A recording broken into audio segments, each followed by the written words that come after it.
This video is going to cover the concept of VO2 max.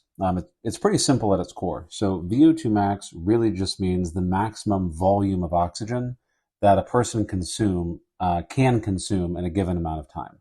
So effectively the highest amount of aerobic respiration that you can possibly perform, right? And this isn't like a perfect mathematical equation, but as a conceptual equation, it works pretty well. So VO2 max is really your cardiac output, which remember is the volume of blood, like in milliliters per minute, that's coming out of the heart, multiplied by arterial PO2 minus venous PO2. And the idea there is the amount of oxygen that gets used is that difference. So if your PO2 coming out the aorta was 100, and the PO2 coming back the vena cava is only 20, then 80 must have left and gotten used by those organs.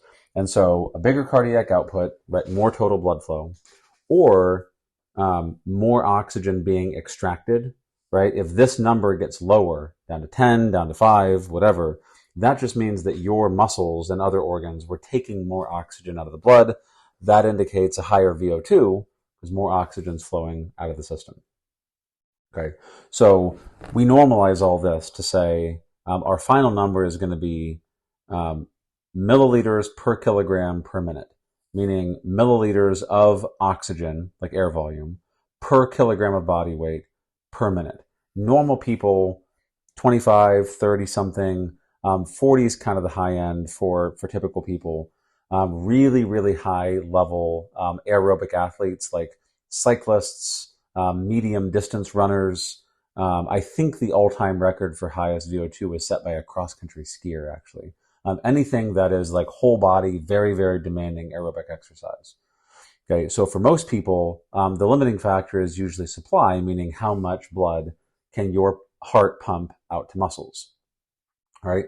For someone in incredibly poor physical condition, like somebody with COPD, they may be limited by demand, meaning they're not able to move around enough to even use the oxygen that's able to be delivered.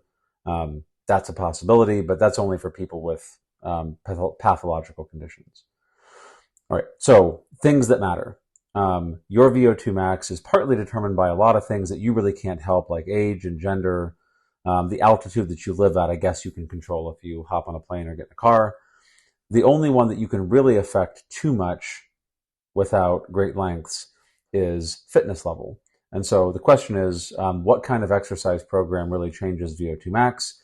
And the answer turned out to be very interesting. This experiment involved putting people on a handful of different exercise programs to see which one was the best at improving their VO2 max. All right, so LSD in this case, not nearly as fun as it sounds. LSD just stands for long, slow distance. So just basically slow, jogging, elliptical, cycling, cardio, whatever.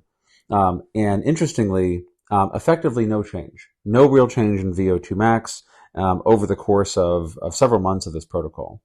And these people were targeting about 70% of their max heart rate. LT was lactate threshold, about 85% of max heart rate. And lactate threshold just means they pushed themselves right up into the point where they were, not quite anaerobic. So their heart could keep up. They could be consistent with it. And that was probably like a little below their VO2 max. These two protocols were intervals. 15-15 means 15 seconds of sprinting at the highest possible intensity, followed by 15 seconds of rest and then repeat. 4x4 minutes was run as fast as you can for 4 minutes, and then 4 minutes of rest and repeat. These two groups put in dramatically less time, right? Much, much less time.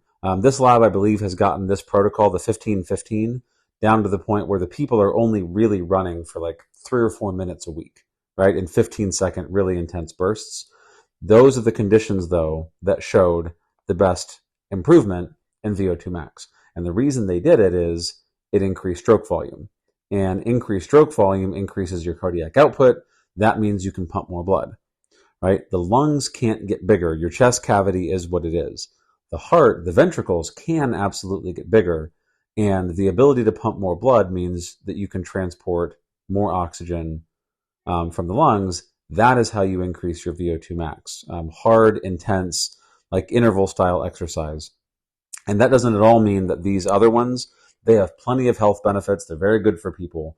But if you're concerned with performance and increasing VO2 max, the high intensity stuff is the way to go, because that's what stresses the heart enough to make it adapt, get a little bit bigger, enlarge the ventricles interior, up your stroke volume. That's where you get the bump in cardiac output from.